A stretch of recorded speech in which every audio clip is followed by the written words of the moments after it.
Nous sommes toujours dans notre thème de l'année. Par ta lumière, nous voyons la lumière. Et notre sous-thème, depuis un certain temps, est intitulé Connaître Jésus-Christ. Nous sommes enfants de Dieu. Nous avons été sauvés par Jésus-Christ. Nous devons les connaître. Nous devons l'étudier. Nous devons le suivre. Nous devons comprendre ses enseignements, comprendre sa marche, car c'est lui seul qui est notre modèle par excellence. Et donc ce matin, nous avons encore une autre dimension de sa personne, de ce qu'il a toujours été pour nous, et nous allons le partager, et je crois que quelqu'un sera béni ce matin. Nous avons quelques textes à lire, et le premier, nous le tirons dans Marc, chapitre 3, du verset 13 au verset 15. Marc, chapitre 3, du verset 13 au verset 15.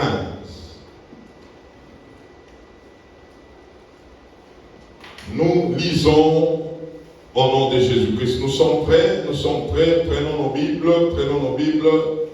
Ici, chacun doit avoir sa Bible, il doit avoir son carnet. Nous devons garder la parole de Dieu. Nous lisons au nom de Jésus-Christ, Marc chapitre 3, versets 13 à 15. Il monta ensuite sur la montagne, il appela ceux qu'il voulut, et ils vinrent auprès de lui. Il en établit 12. J'aimerais qu'on souligne la suite. Pour les avoir avec lui. Et pour les envoyer prêcher avec le pouvoir de chasser le démon. D'abord, c'était pour les avoir avec lui. Ah, soulignez ça. C'est très important et nous allons le comprendre ce matin. Matthieu chapitre 16, versets 24 à 25. Matthieu chapitre 16, versets 24 à 25. Nous lisons. Alors Jésus dit à ses disciples, qu'il avait appelés, qu'il avait choisis pour être avec eux, si quelqu'un veut venir après moi, qu'il renonce à lui-même, qu'il se charge de sa croix et qu'il me suive. Car celui qui voudra sauver sa vie la perdra, mais celui qui la perdra à cause de moi la trouvera. Nous prenons Philippiens chapitre 2, versets 5 à 11. Philippiens chapitre 2, versets 5 à 11. Ayez en vous le même sentiment qui était en Jésus-Christ, lequel existant en forme de Dieu n'a point regardé comme une proie à arracher d'être égal avec Dieu, mais s'est dépouillé lui-même en prenant une forme de serviteur, en devenant semblable aux hommes, et ayant paru comme un simple homme, il s'est humilié lui-même, se rendant obéissant jusqu'à la mort, même jusqu'à la mort de la croix. C'est pourquoi aussi Dieu l'a souverainement élevé et lui a donné le nom qui est au-dessus de tout nom, afin qu'au nom de Jésus, tout genou fléchisse dans les cieux, sur la terre et sous la terre, et que toute langue confesse que Jésus-Christ est Seigneur, à la gloire de Dieu le Père. Amen. Et nous entrons dans Jean chapitre 21. Jean 21 et le verset 18. Jean 21 et le verset 18. Ah, quelqu'un saisira quelque chose de profond ce matin. Jean 21 et le verset 18. En vérité, je te le dis. Quand tu étais plus jeune, tu t'es saigné toi-même et tu allais où tu voulais. Mais quand tu seras vieux, tu étendras tes mains et un autre descendra et te mènera où tu ne voudras pas. Alors, nous allons le comprendre ce matin. Et nous prenons 1 Corinthiens 13, le verset 11. 1 Corinthiens 13, enfin, le verset combien? Le verset 11. Lorsque j'étais enfant, je parlais comme un enfant. Je pensais comme un enfant. J'ai raisonné comme un enfant. Lorsque je suis devenu homme, j'ai fait disparaître ce qui était de l'enfant. Amen. Ah, je reprends ça. Lorsque j'étais enfant, je parlais comme un enfant. Je pensais comme un enfant. Je raisonnais comme un enfant. Lorsque je suis devenu homme, j'ai fait disparaître ce qui était de l'enfant. Il y a donc des choses, des enfants qu'il faut apprendre à faire disparaître. Que Dieu vous bénisse. Cette année, nous l'avons intitulée l'année de la lumière. Par sa lumière, nous voyons notre lumière. Et nous sommes en train, chaque dimanche, de chercher à comprendre comment le Seigneur avait abordé sa vie terrestre. Parce que c'est lui notre modèle, nous devons nous en inspirer. Et nous sommes en train de voir beaucoup de choses tout autour du Seigneur. Et si nous nous appliquons à tout ce que nous sommes en train de voir, nos vies ne seront jamais les mêmes. Jésus, pendant qu'il fallait faire un choix de ceux qui devaient les suivre, il est allé en prière. Et dans sa prière, il avait sélectionné des gens. Ils étaient à 12. Et la Bible les souligne ici très bien, nous avons lu dans Marc 3, verset 13 à 15. Il y avait deux raisons majeures qui ont poussé Jésus de faire ce choix. La première raison était que ces personnes soient pour lui. Il voulait les avoir avec lui. Il voulait que ces personnes, leur vie, soit tournée totalement à lui. Et deuxième raison, c'était pour les envoyer afin qu'ils aillent annoncer la bonne nouvelle. Mais avant de les envoyer, il voulait d'abord que ces personnes soient pour lui. Alléluia. Le but premier ou la raison première que Jésus voulait réaliser était que tout cela qu'il avait choisi puisse lui appartenir. Avant même de faire quoi que ce soit. Ce matin, je m'aimerais dire que faire quelque chose pour Dieu sans lui appartenir, ça ne veut rien dire. C'est un travail bâclé. Lorsqu'on est en train de faire du bien, on peut faire des œuvres de charité, aider les pauvres, aider les gens en besoin, on peut le faire, mais devant Dieu, ça ne représente rien du tout.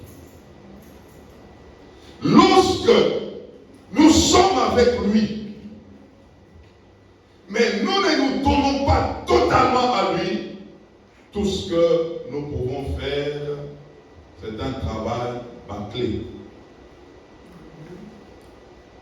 Comprenons bien ces choses.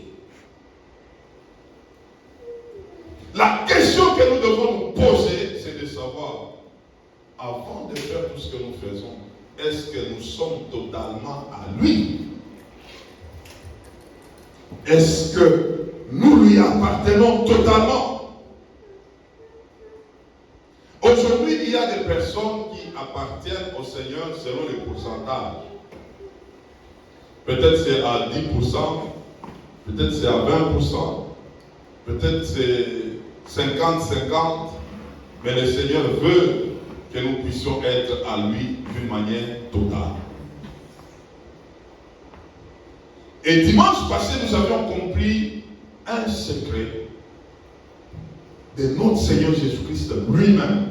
Et le secret, nous l'avons donné, était dans Jean chapitre 5, verset 19 à 20 et le verset 30, où le Seigneur nous avait dit, où il dit dans sa parole, je ne fais rien de moi-même, sinon c'est que je vois et j'entends.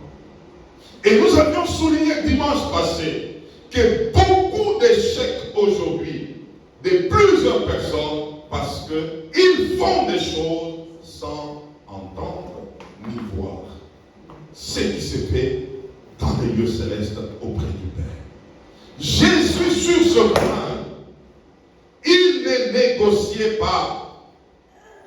Pour faire quelque chose, il devrait se rassurer si la chose venait d'en haut. Il fallait qu'il voie d'abord ce qui se passe en haut. Et il pouvait le faire. Il agissait selon ce qu'il voyait, selon ce qu'il entendait. C'est comme ça que nous l'avons dit encore dimanche. Le Seigneur, tout ce qu'il nous demande, lui aussi l'a observé. Il ne peut jamais nous demander quelque chose sans pour autant le faire.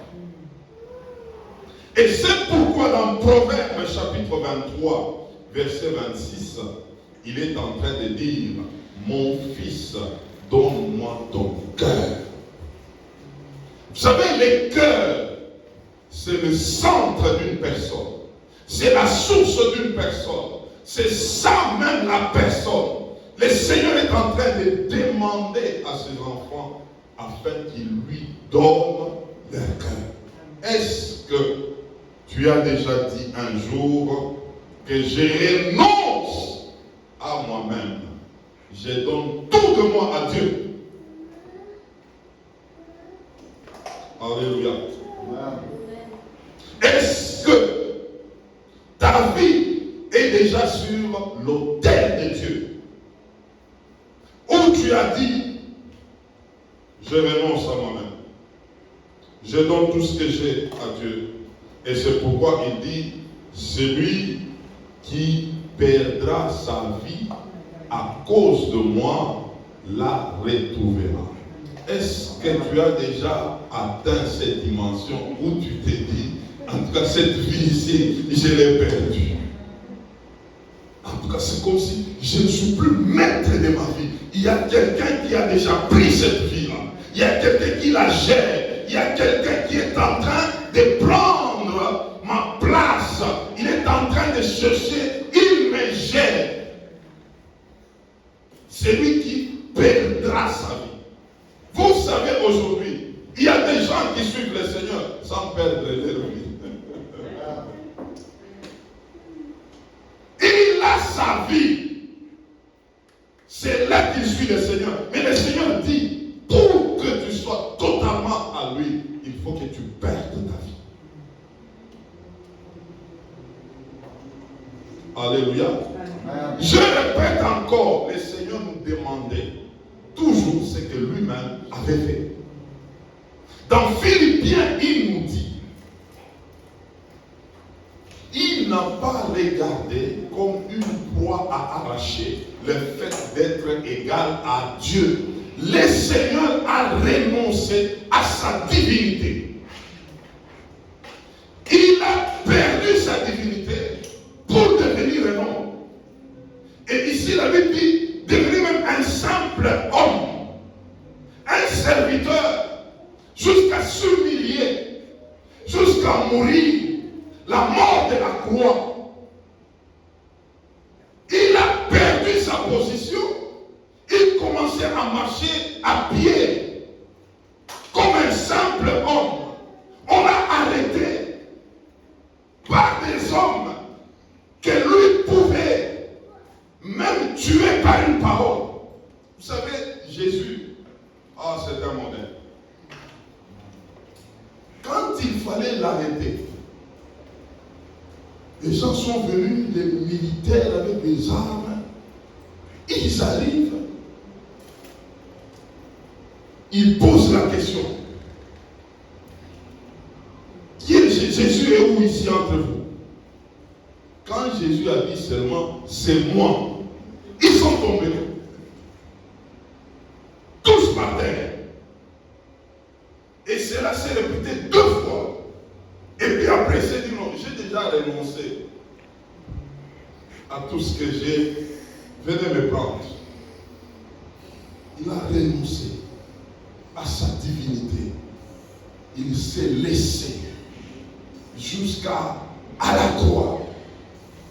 Et maintenant, à nous, ses disciples, il dit, c'est lui qui veut me suivre, qu'il renonce à lui-même. Qu'il dépose sa vie comme lui avait déposé la sienne. Qu'il la dépose, qu'il puisse dire, moi aussi, je renonce. Je n'ai rien de moi-même. Ce que j'avais, je te le donne. Que toi aussi, tu le prennes et que tu puisses me conduire comme tu veux. Vous savez, c'est un challenge. Comme je l'ai dit, plusieurs suivent le Seigneur, mais sans renoncer à leur vie. Sans renoncer à leur vie. Ils sont avec lui, c'est vrai, mais ils contrôlent une partie, et même peut-être même une grande partie de leur vie. Et c'est comme ça qu'ils n'arrivent pas non plus à voir la gloire de Dieu, la grandeur de Dieu. Parce que non seulement il a dit, c'est lui qui perdra sa vie, mais il a dit aussi, la retrouvera. Il va retrouver sa vie. Mais ici, je souligne bien, il parle dans le futur. C'est que tu peux vivre avec le Seigneur aujourd'hui, ne pas voir clair par rapport à ta vie. Cela ne veut pas dire que tu vas sombrer. Amen. Ah. Tu ne vas pas sombrer. Amen. Ah. Tu ne vas pas sombrer. C'est une question de foi en disant, je te donne ma vie, je te fais confiance. Parce que lui-même aussi l'a fait. Il a donné sa vie. Il est même allé vers la mort. La mort honteuse. Mais il a retrouvé cette vie dans la gloire. C'est pourquoi aujourd'hui nous parlons de lui. Parce qu'un jour, il avait perdu sa vie. À cause de toi et à cause de moi. Il nous demande de faire la même opération. Mais nous avons déjà un modèle qui avait perdu sa vie. C'est que nous n'avons pas à douter de cela. Il y a eu quelqu'un qui a fait déjà une démonstration de la perte d'une vie. Et puis il a retrouvé. Ah, ce sont des choses difficiles, mais qui ne sont pas impossibles. Et ce matin, nous allons comprendre. Vous savez, il y a des choses que nous lisons. Mais lorsque ces choses commencent à chercher à s'accomplir sur nos vies, comment abandonner. Mais en réalité, si nous nous laissons, ça va marcher. Je vais t'amener quelque part ce matin, que tu vas comprendre. Le Seigneur était avec ses disciples, il marchait avec eux. Eux tous étaient tout le temps avec lui, marchant avec lui, c'est lui qui faisait des miracles, c'est lui qui faisait des choses. Ils étaient là, ils avaient une espérance. À un certain moment, lui devrait accomplir sa mission.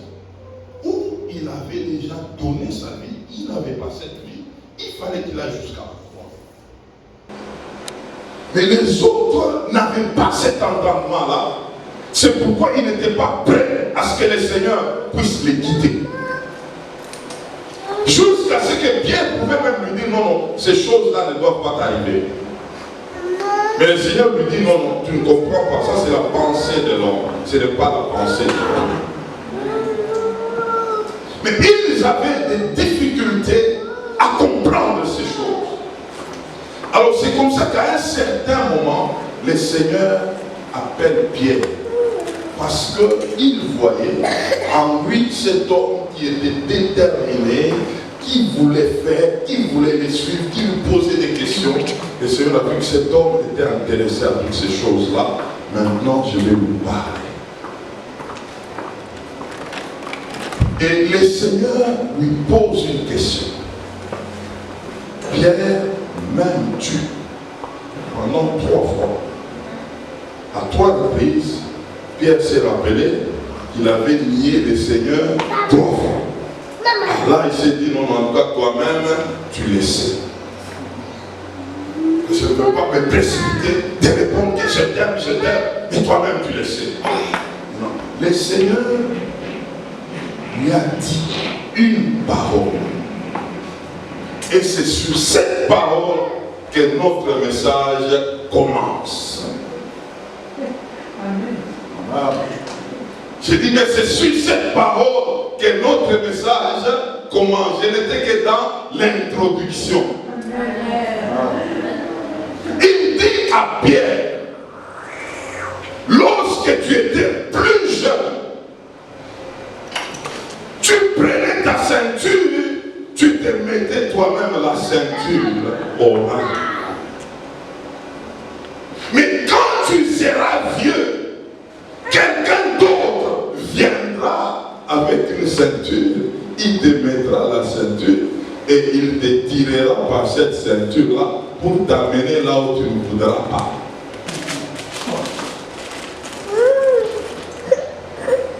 Il y a des gens jusqu'à aujourd'hui, tout ce qu'ils font, c'est ce qu'ils veulent. Tant que tu feras que ce que tu veux, tu es encore enfant. Tant que tout ce que tu feras, c'est ce qui te réjouit, c'est ce qui te fait du bien, tu es encore enfant. Maman, reste avec l'enfant. Le problème de plusieurs, c'est que jusqu'à aujourd'hui, ils ne font que ce qu'ils aiment. Et c'est ça, être un enfant.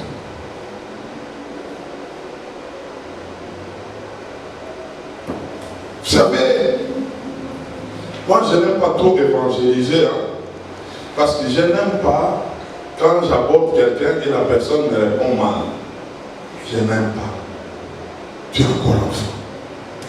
Vous savez, moi, je ne veux pas, quand je sers Dieu, et puis manquer à manger.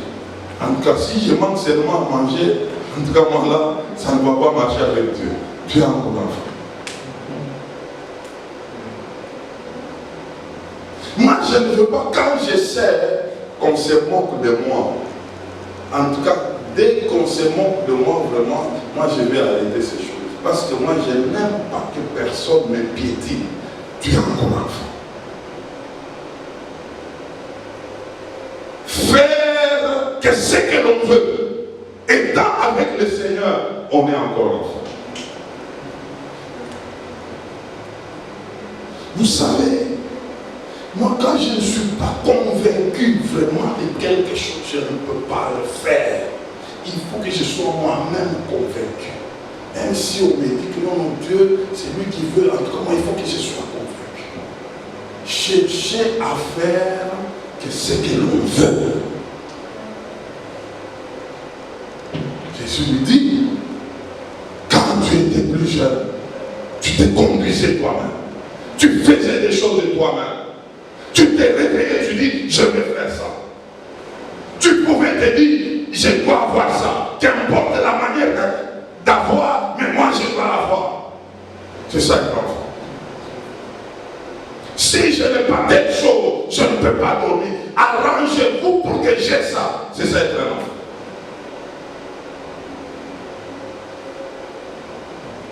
Vous savez, mes frères,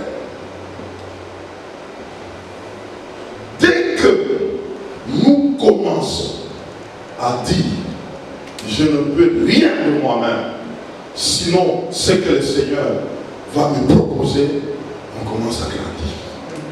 Amen. Quelqu'un s'implique sur un chemin, il ne maîtrise pas, mais parce que le Seigneur le veut, il commence à faire quelque chose. Amen. Un enfant n'accepte jamais ça. Il va chercher à faire ce que lui-même veut. Il va chercher à faire ce que lui-même maîtrise. Contrairement, il ne bouge pas. Et c'est un problème de plusieurs aujourd'hui dans le christianisme. C'est comme ça que Paul pouvait dire, lorsque j'étais enfant, j'ai parlé comme un enfant. J'ai pensé comme un enfant.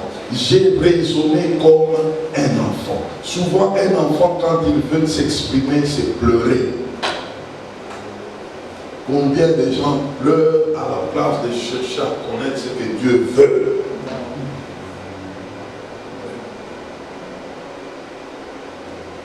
Un enfant est égoïste. Un enfant voudra faire que ce que lui-même veut. Un enfant est tourné vers lui-même. Un enfant a des caprices. Lorsque tu étais enfant, tu te saignais toi-même. Tu te conduisais toi-même. Tu faisais des choses par toi-même. Et quand tu vas grandir, quelqu'un d'autre te prendra et te conduira là où tu ne voudras pas. Vous savez, nous là où nous sommes, on ne l'avait jamais voulu. Ce que nous faisons, ce sont des choses qui ne pouvaient même pas monter dans nos cœurs. Nous avions compris un jour, il fallait lâcher prise pour se laisser à lui. Mais beaucoup de gens, parce qu'ils veulent faire ce qu'eux-mêmes aiment, et c'est comme ça que ça ne marche pas. La volonté de Dieu est que nous puissions accéder dans la maturité, que nous puissions grandir.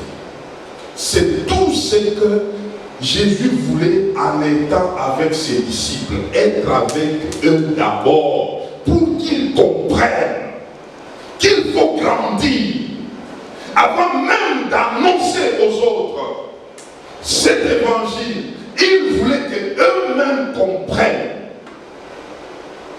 ce que le Seigneur attendait d'eux. Il y a des choses, si nous ne les comprenons pas, nous pouvons servir le Seigneur pour un temps et après abandonner. Vous savez pourquoi aujourd'hui, il y a des gens, quand vous posez la question, non, il était zélé, il servait le Seigneur, il était assidu. Vous savez pourquoi? Parce qu'il trouvait que ce que lui aimait. C'est comme ça. Et dès qu'il trouve des adversités, ce qu'il n'aime pas, il abandonne. Il y a des gens qui ont servi le Seigneur par contrat. j'ai une liste de recettes, il faut qu'il fasse ça. Et s'il ne le fait pas, moi j'abandonne. Il y a des gens qui ont voulu servir le Seigneur qui parlent oui. Il faut que le Seigneur commence à me dire oui. Et quand il ne dit pas, l'affaire s'arrête. Quand tu étais jeune, tu faisais ce que tu voulais. Lorsque tu seras vieux, et c'est au futur, quelqu'un t'amènera là où tu ne voudras pas. Là où tu ne voudras pas, c'est là où Dieu a déjà préparé pour toi. Amen. Et sache que ce n'est que meilleur.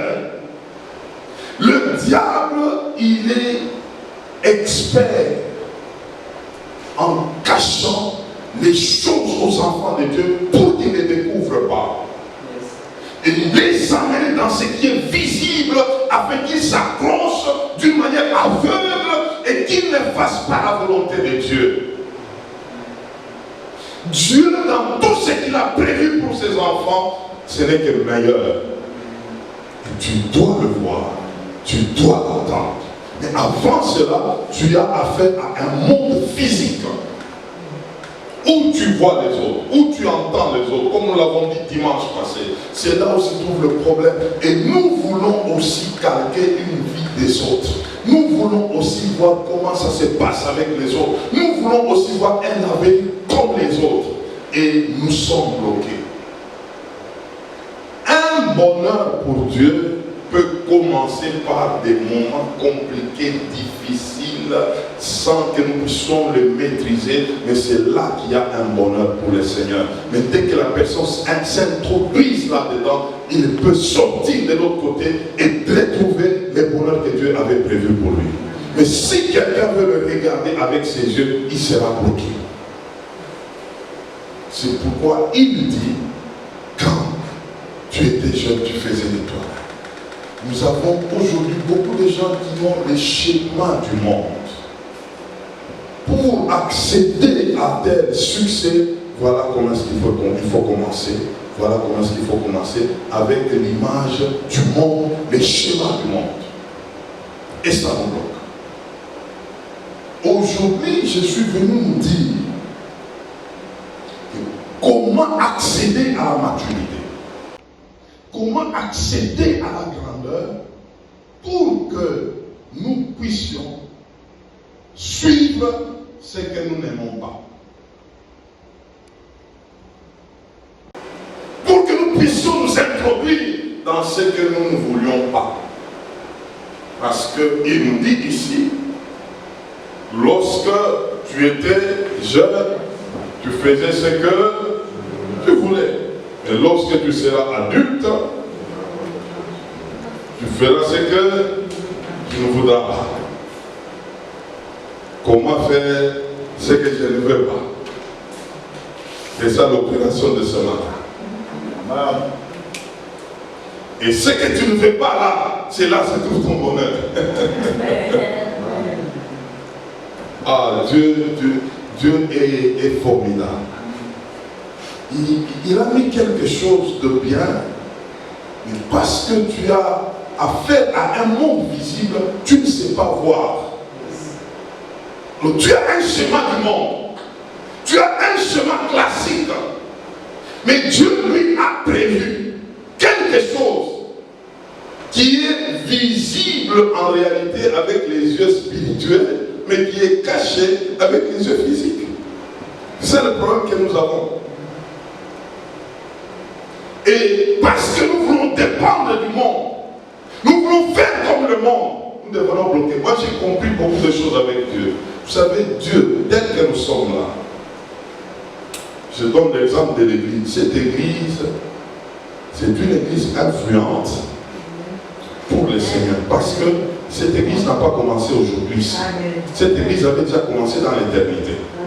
Maintenant, quand nous regardons avec les yeux physiques, nous disons que nous sommes en train de commencer, ce n'est pas ça. Alors c'est comme ça que les gens se bloquent.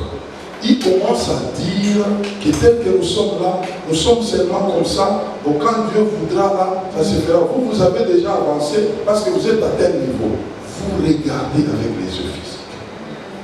Mais le schéma de Dieu, c'est un schéma spirituel Et quand nous accédons dans ces schémas, nous allons comprendre les choses, comment ça marche. Ce matin, quelqu'un va ouvrir ses yeux spirituels et il va voir. Comment accéder à la maturité? Parce que si tu restes enfant, tu resteras en train de pleurer, tu resteras en train de te lamenter, et Dieu ne répond jamais aux pleurs. Dieu répond à la foi. Et donc, il faut que tu accèdes à l'entendement divin pour que tu puisses marcher avec lui. Si Dieu répondait aux pleurs des gens, je crois que beaucoup de gens seraient exaucés. Dieu veut d'abord que tu comprennes. Lorsque c'est pourquoi moi je parle, lorsque quelqu'un comprend quelque chose, il est déjà exaucé. Parce que la compréhension, c'est ça la lumière. Là où il y avait des ténèbres, mais toi tu commences à comprendre les choses, c'est que la lumière commence à arriver. C'est ça même la solution qui commence à arriver.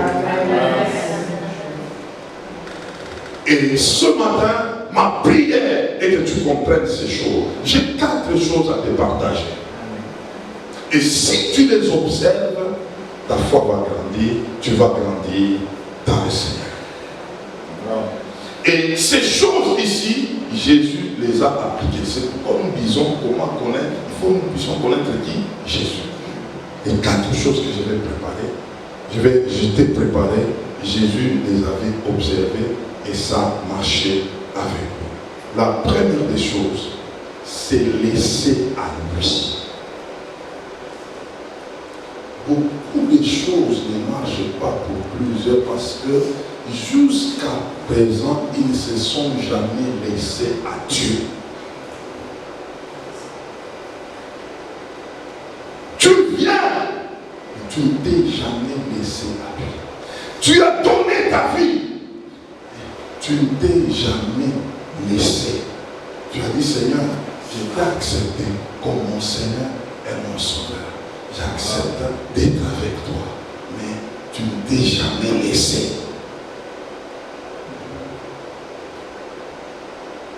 C'est quoi se laisser? C'est comme quelqu'un qui se dit, prends-moi, fais de moi ce que tu veux.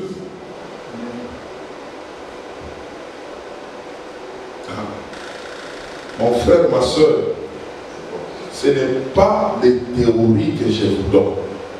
Je me suis battu avec Dieu pour me laisser à lui. Vous savez, là où moi je me suis laissé à Dieu, c'était en prison. Dans un pays étranger. En Zambie, à Mufulira. J'avais des muscles avec moi, j'avais mes projets, j'avais des choses que je voulais faire, accomplir. Et j'avais déjà accepté Jésus. Et je lui ai dit, j'étais déjà accepté, c'est fini. Et laisse-moi faire maintenant. Il me dit, j'ai besoin de ta vie là. Laisse-moi cette vie là. Je dis non, en tout cas, c'est difficile pour moi, je ne peux pas le faire. Il dit, comme tu ne peux pas le faire, on va parler avec toi en prison. Je l'ai dit aujourd'hui, vous voyez, mais c'était sérieux, j'avais 22 ans. On me fait entrer dans une prison, pourquoi? Parce qu'un problème, j'étais en ordre avec mes papiers, on me fait entrer, on me dit, toi là, toi tu ne vas pas renouveler tes papiers, toi on te fait entrer en prison. Les matins, à 6 h du matin, un petit véhicule me prend, on me met dans une prison, c'est au milieu de la bouche. Là-dedans, on me fait entrer. Et j'entre dans la prison, les prisonniers me prennent là, et on m'a frappé là. Je dis, mais c'est quelle affaire ça? Il me fait entrer dans la prison. J'ai dit, non, en tout cas, moi j'ai fait une grève de faim, je ne mange pas. J'entends une voix qui me dit, tu vas manger. Je reste là, j'ai passé 3 jours en prison. La veille du 3e jour, j'ai dit, Seigneur, fais de moi ce que tu veux. Il m'a dit, comme tu as accepté, demain tu sors de la prison. La personne qui m'a arrêté, elle est venue me chercher là-bas pour me sortir de la prison et me demander pardon. Mais je lui ai dit, non, je n'avais pas de problème avec toi. J'avais des problèmes avec lui. je me suis laissé à lui. Et les jours où je suis sorti de là, on m'a ramené là où j'étais. Je suis resté là-bas. Je me suis dit, je vais un peu méditer. Qu'est-ce qui se passe dans ma vie? J'ai pris une natte, j'ai mis une natte dehors. Avec ma Bible, j'ai commencé, j'étais seul. C'était dans une maison d'un de mes cousins. Je reste dehors, j'ai commencé à m'interroger. Je dis, qu'est-ce qui se passe avec ma vie? C'est quoi? C'est la première fois que j'ai entendu une présence est arrivée. Et cette présence avait beaucoup d'amour. À côté de moi, je regarde, il n'y a personne. Je tourne, il n'y a personne. Mais je sens qu'il y a quelqu'un là. Et cette personne parlait à l'intérieur de moi. Et en train de me dire maintenant, pourquoi tu ne veux pas que je prenne ta vie? Pourquoi tu ne veux pas marcher avec moi? Pourquoi tu ne veux pas te laisser? C'est pour ton bien. Je veux marcher avec toi pour ton bien. Je commence à pleurer. Et là, mon coulé, je ne pouvais pas résister à une telle voix d'amour. Je me suis vu malheureux. Je me suis dit, mais pourquoi j'ai résisté? Je me laisse à toi, j'accepte de me laisser à toi. Pourquoi je faisais des muscles?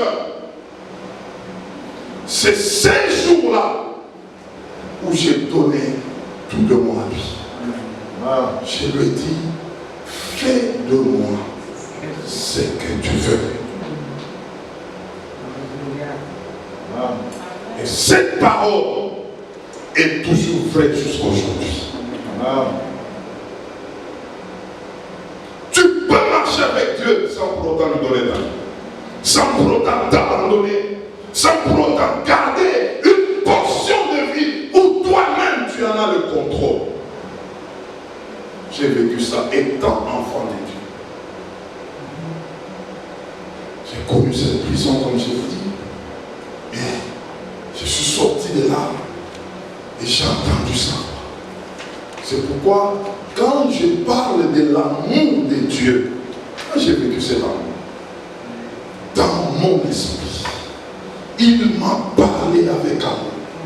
Il m'a expliqué des choses. Je me suis trouvé malheureux. J'ai dit non. Qu'est-ce qui se passe avec moi? Il fallait accepter de se laisser à lui. De s'abandonner à lui. J'ai dit, fais de moi ce que tu veux. Et j'ai compris par la suite pourquoi plusieurs n'aiment pas ça.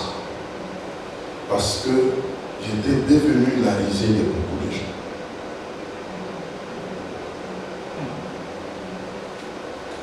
Frère, qu'est-ce que tu fais? Tu sers Dieu. C'est seulement ça. Qu'est-ce que tu fais d'autre? Faire d'autre, quelque chose d'autre. Je suis avec Dieu. Non, non, ça on connaît. Mais qu'est-ce que tu fais? Cette question m'a beaucoup embêté dans ma vie. Beaucoup embêté. Qu'est-ce qui se passe avec toi? Fais-moi quelque chose. C'est quoi ça, vivre comme ça? J'ai connu ça. J'ai connu ça. Je dis avec humilité, Dieu m'a fait un homme intelligent. Je pouvais étudier bien, devenir médecin bien et gérer des gens parce que Dieu m'a donné cette capacité. Il m'avait dit non à tout ça. Suis-moi. Et dans les autres, ils diront, tu n'as pas quelque chose d'autre à faire là. Rester seulement comme ça. Moi j'ai entendu, on me dit, pas ça, suis-moi. C'était difficile. Très difficile.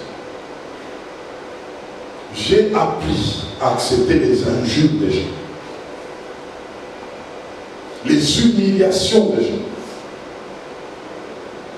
Je suis un homme qui a beaucoup encaissé des gens en termes d'humiliation. des chrétiens, un papa chrétien avec ses enfants, je les amène à Christ, on vit avec eux. Les enfants, ils quittent l'école, ils viennent. Nous étions dans une réunion des jeunes. Un jour, ce papa là est entré, il a commencé à me chercher. Jonathan là, il nous a trouvés dans la réunion. Toi là, qu'est-ce que tu fais dans ta vie? Irresponsable. Tu ne vois pas les pasteurs? J'ai reçu beaucoup de choses parce qu'un jour, j'ai dit, je me laisse à toi. Et j'ai compris pourquoi il y a des gens, ils peuvent être avec Dieu à cause des hommes. Ils font aussi la volonté des hommes pour ne pas avoir des problèmes avec des hommes. Pour qu'ils soient compris par les hommes. C'est une leçon difficile, s'abandonner à Dieu. C'est pas facile. Et cette affaire-là, lorsque tu l'observes, tu ne perdras pas ta vie. Tu ne perdras pas ta vie. Tu ne perdras pas ta vie. Et j'ai compris que c'est pas facile.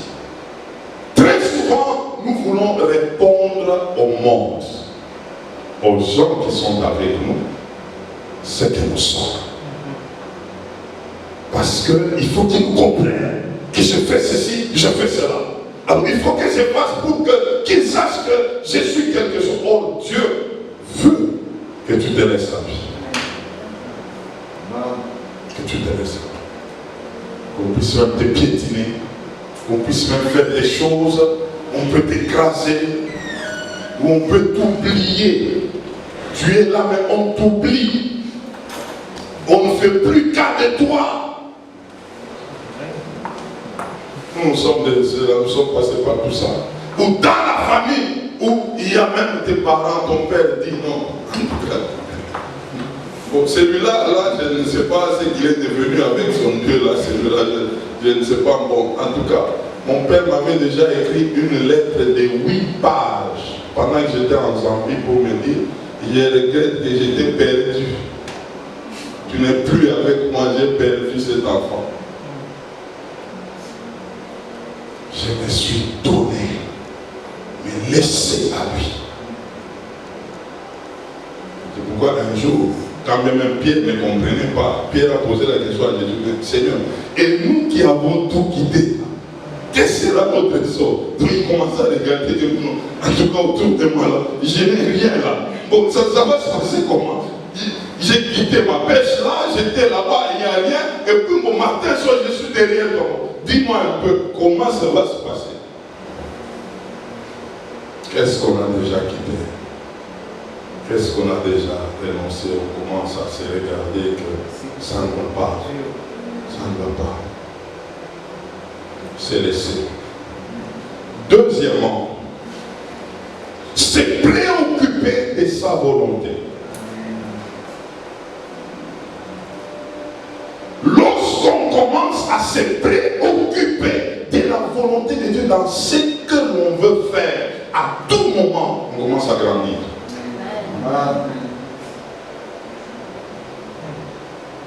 Je vais apporter quelque chose, je commence, non, en tout cas, il faut d'abord, est-ce que Dieu est là-dedans? Qu'est-ce que Dieu dit de ça? Est-ce qu'il connaît cette affaire? Quand bien même la chose peut paraître bien emballée, bien préparée, mais la personne se pose la question, est-ce que Dieu est là? Est-ce que c'est sa volonté? Ce qu'on me propose là, c'est bien. Est-ce que Dieu veut? Lorsqu'une telle personne commence à raisonner ainsi, la personne commence à grandir. On te propose une faveur à tel endroit. Est-ce que Dieu est content? Il est là-dedans. Est-ce que c'est sa volonté? Vous savez, il y a des choses, des opportunités, quand on présente à quelqu'un et on commence à étudier à la personne, il faut d'abord prier pour savoir, arrête un peu ça. Toi, tu vois que ça là, il faut encore prier là. Prie, frère, pour savoir si réellement c'est lui. C'est préoccupé de sa volonté. Je ne veux pas avancer lorsque je ne vois pas les indices de Dieu. Je vais voir des signaux divins. Est-ce qu'il approuve?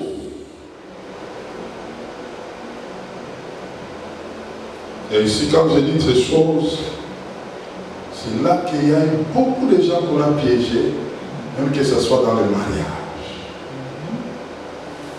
On voit un monsieur, il a déjà tout arrangé là. Il lui dit même, c'est demain, je vais te prendre. J'ai déjà tout vu. Et ça, c'est Dieu vraiment qui me l'a envoyé.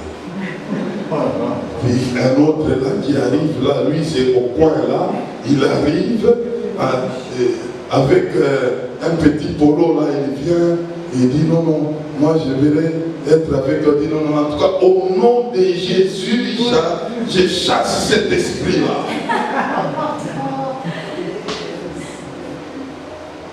Sans savoir où est la volonté de Dieu. Où est la volonté de Dieu?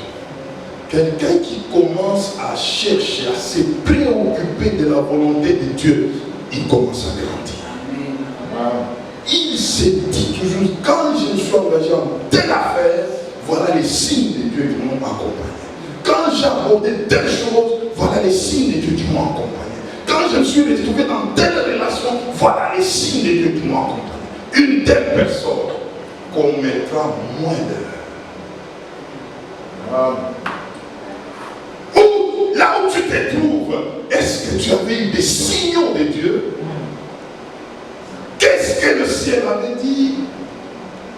T'es-tu comporté ainsi à cause du ciel? Et une telle personne comme ça ne peut que aller de l'avant, connaître, chercher à se préoccuper, être prêt à dire non parce que Dieu n'est pas dedans.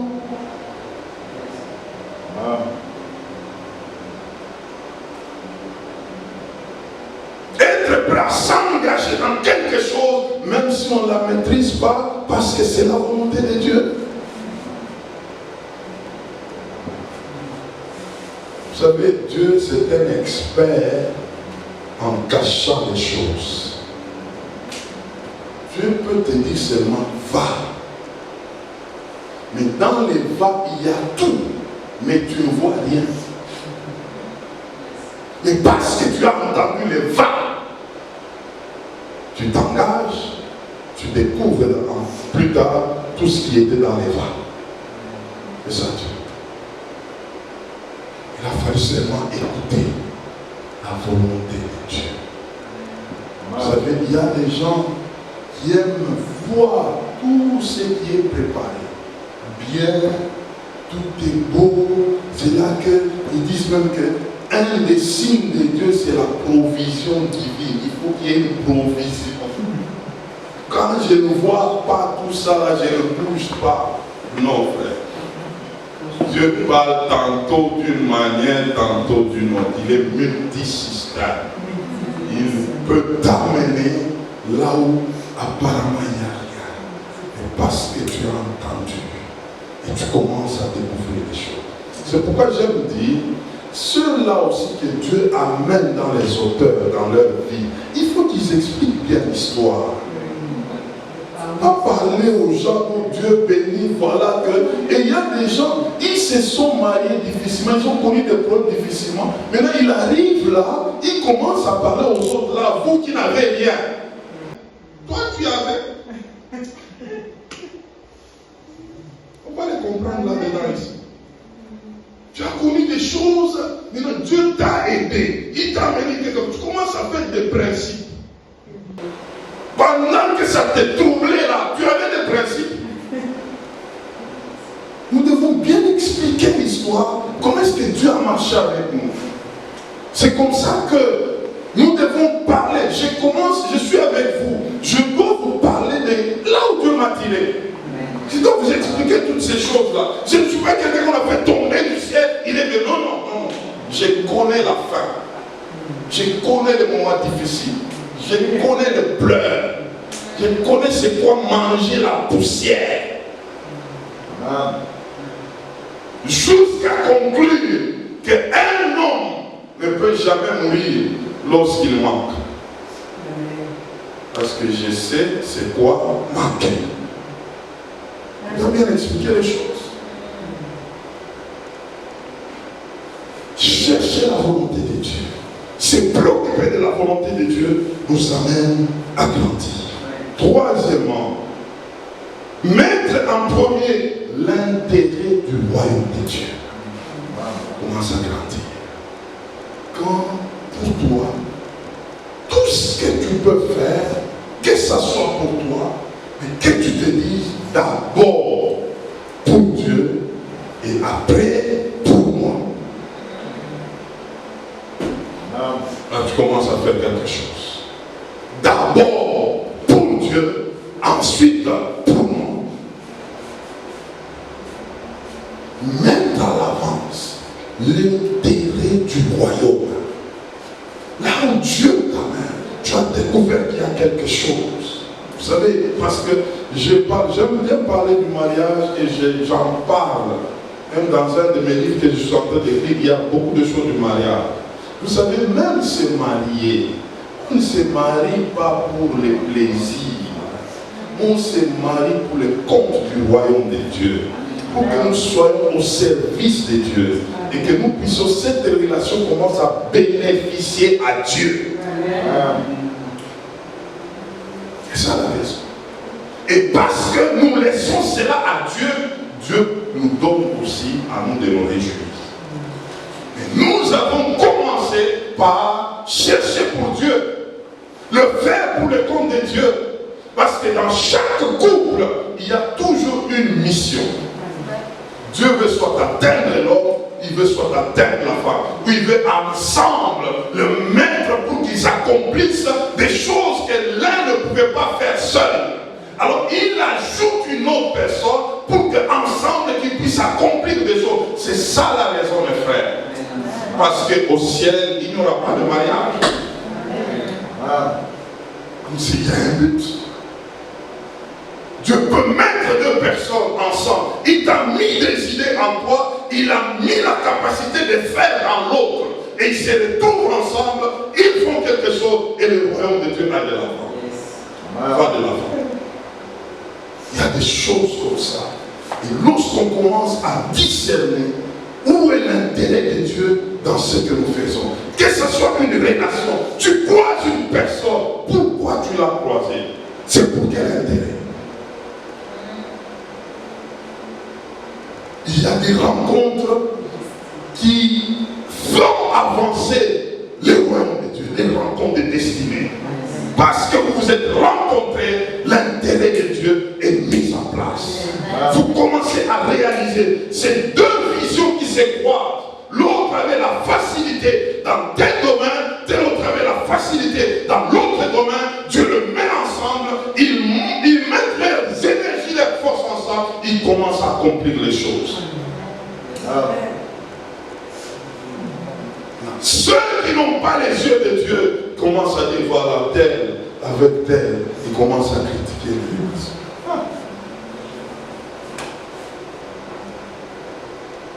Pendant qu'il avait fallu que vous puissiez vous rencontrer pour que quelque chose se passe. Il faut comprendre que quand tu as quelqu'un à côté de toi, il faut te poser la question. Il est là ou il est là pourquoi? Il faut plus encombrer. Chercher des personnes avec lesquelles l'intérêt du royaume, il a de l'avant. Avec lesquelles vous êtes en train de réaliser les choses du royaume. Avec lesquelles, quand vous vous mettez ensemble, vous êtes en train d'accomplir ce que le ciel est en train d'approuver. C'est ça la relation. C'est ça la relation. C'est que tu peux être capable de t'unir avec quelqu'un parce qu'il y a un but discerner la volonté de Dieu, que si cette personne est à côté de toi, ensemble, voilà les réalisations. Dieu le place. Initiez-vous et avancez. Vous allez commencer à voir les choses de Dieu s'accomplir. Il y a des gens qui se sont mariés pour rien. Le fait déjà de se marier là, ils ont cassé même le plan de Dieu. Non, vous-même, vous allez comprendre seulement, c'est le mariage. Mon mari n'aime pas ça. Il n'aime pas ça. Lui, il m'a pris pour lui et nous devons maintenant chercher à faire des choses et ça casse tout. Pendant que tu étais une femme, tu étais un homme de destiné de Dieu pour rencontrer quelqu'un d'autre de destiné de Dieu et ensemble, les choses allaient se passer. Et on n'a pas compris tout ça. On s'est rencontrés et l'intérêt de Dieu était mis en quarantaine. Une telle relation, si cela dépend de moi, il faut casser ça. Parce que ça casse le rythme de Dieu. Nous n'avons plus à perdre le temps. Quelqu'un qui est à côté de toi, tu dois savoir pourquoi il est à côté de moi. Il ne peut pas me faire passer le temps. Je dois savoir, nous avons où avec cette personne, depuis qu'elle est à côté de moi, qu'est-ce que nous avons réalisé avec une telle personne?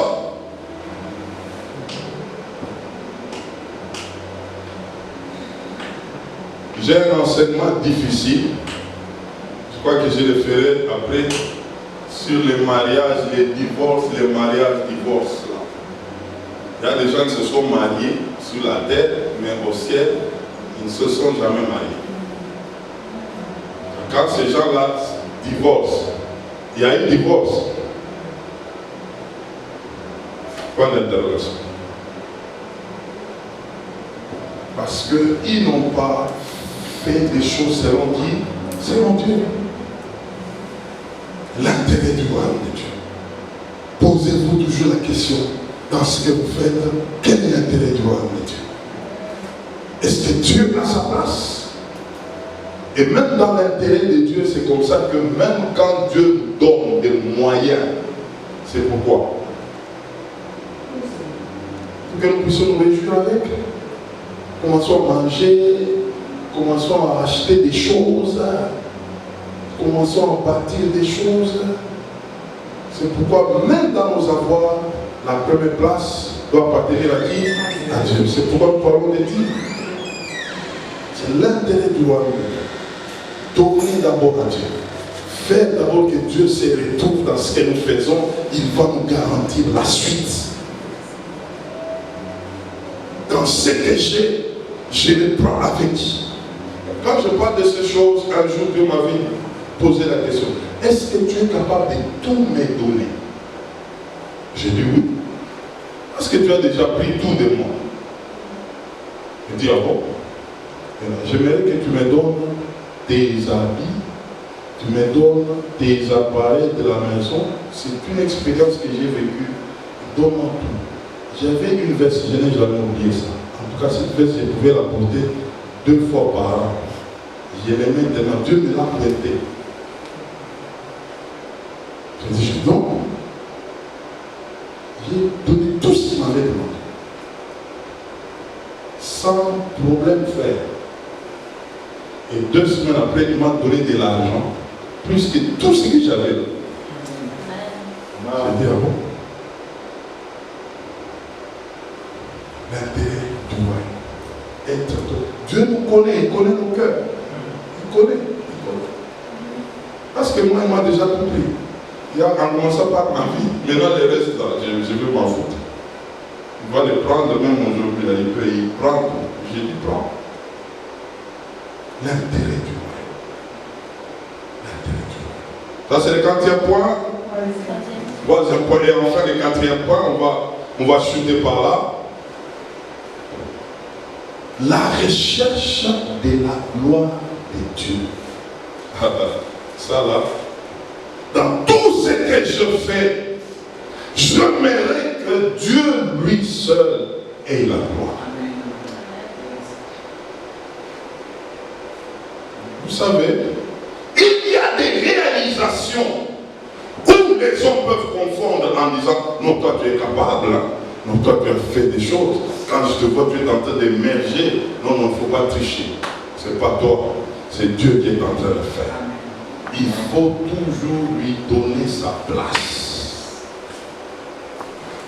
Frère, ce n'est pas moi, c'est qui? C'est Dieu. Et que cela ne s'arrête pas là. Que tu rentres devant Dieu, que tu t'inclines devant Dieu pour dire, Seigneur, non pas à nous, mais en ton nom, donne gloire. Seigneur, donne gloire à ton nom. Je ne veux pas. Et cette notion, c'est une notion très difficile, je dois l'avouer. Quand il y a des réalisations des choses, il nous arrive d'être aussi contents. De dire qu'on a fait quelque chose. Mais on doit se réjouir. Pourquoi? Lorsqu'on commence à avoir beaucoup d'éloges, il faut rentrer chez Dieu. Oh, tu enseignes bien, tu parles bien, tu fais bien les choses. Oui, merci beaucoup. Mais Dieu, en tout cas, pardon, je m'incline devant toi. Je m'incline devant toi. Fais qu'on puisse te voir. Fais qu'on puisse te voir. Et il y a d'autres personnes qu'il faut savoir comment les recadrer. Parce que c'est comme ça que d'autres viendront avec flatterie. Ils peuvent t'en parler, en fait, ils veulent t'avoir. Et quand tu ne fais pas attention à toutes ces choses-là, tu tombes dans le piège, tu commences à dire, c'est moi. Et cette gloire qui devrait appartenir à Dieu commence à se poser sur toi. Oh, je souligne ça bien. Vous savez, la gloire en hébreu veut dire le kabod, veut dire le poids. Le kabod, poids. Tu ne peux pas accepter, prendre ce poids. La gloire pèse. Si tu veux la prendre sur toi, elle va t'écraser. C'est comme ça que beaucoup de gens ont bien commencé, mais ils ont voulu porter la gloire. La gloire les a écrasés. Parce qu'elle pèse. Il n'y a que Dieu qui est capable de la porter. La gloire, c'est Dieu qui sait la maîtriser, la porter, parce que lui vit d'éternité en éternité dans la gloire. Il sait gérer la gloire. Et donc, à nous de faire attention à ces choses. Dieu nous amènera à des dimensions. Il faut lui donner sa gloire. Vous savez, comme je l'ai dit, il y a des gens, il a souffert, il s'est battu, il ne savait pas quoi faire, il a pleuré, il a crié, maintenant on l'amène dans une autre dimension, il commence à faire des principes. Vous savez, pour principe d'élévation, principe d'accéder à des niveaux exponentiels. Frère, quand tu étais là en train de prendre la poussière, là, où étaient ces principes? Et dans tous ces principes, il ne parlait pas de la poussière là. On doit comprendre qu'il y a des choses que Dieu lui-même maîtrise. Et aussi la gloire, c'est lui-même qui la maîtrise. Dieu peut t'amener dans une dimension qui te retrouve un matin, des choses changent. Tu as des opportunités, tu commences à avoir autant de choses, tu commences à compter des millions, tu commences à accéder dans des endroits. Et si tu n'étais pas préparé, tu vas faire des principes aux autres. Tu vas commencer à expliquer aux autres, non, comment accéder à ça, comment il n'y a pas à accéder à ça, reste petit en Dieu. Comprends que c'est Dieu qui fait toutes ces choses-là et laissez-lui sa gloire. C'est comme ça qu'il y a eu des gens à qui Dieu avait laissé quelque chose pour que ces personnes-là commencent toujours à dépendre de lui. Ce que j'appelle les chartes. C'est quelque chose qui fait que quelqu'un pense que non, en tout cas, c'est Dieu qui fait. Parce que moi-même, là, j'ai échoué de résoudre tel problème. Il y a plusieurs dimensions des chartes. C'était pour que Dieu maintienne les gens dans l'humilité. J'aimerais nous dire la volonté de Dieu et que nous puissions grandir. Que nous ne puissions pas faire ce que nous aimons, que nous puissions faire ce que Dieu veut. Et c'est pourquoi je vous ai donné ces 4 points, que nous puissions le maintenir et que Dieu nous aide. Que Dieu vous bénisse. Amen.